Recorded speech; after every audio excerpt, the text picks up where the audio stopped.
अहम इस्लामी मुल्क ने ईद उल फितर की छुट्टियों का ऐलान कर दिया।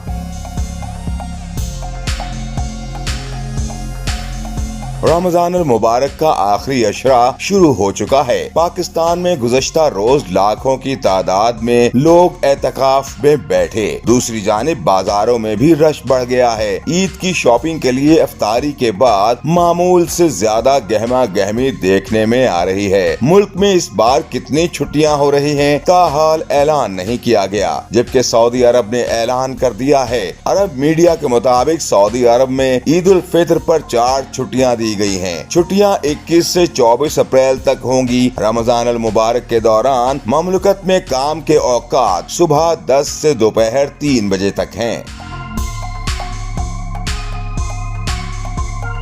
याद रहे कि सऊदी अरब में रमजान अल मुबारक का आगाज 23 मार्च को हुआ था। पाकिस्तान में भी ईद उल फितर की 4 या 5 छुट्टियां होने का इम्कान है। इस हवाले से समरी वजीर आजम हाउस भिजवा दी गई है। तवक्को की जा रही है कि वजीर आजम शहबाज शरीफ रवां हफ्ते ही छुट्टियों का ऐलान करेंगे। पाकिस्तान में ईद उल फितर अगर 21 अप्रैल को हुई तो 20 से 23 तक 4 छुट्टियां दी जाएंगी, और अगर 22 अप्रैल को हुई तो 20 से 24 तक 5 छुट्टियां देने का इम्कान है। वजीर आजम की बाज़ाबिता मंजूरी के बाद काबीना डिवीजन नोटिफिकेशन जारी करेगी।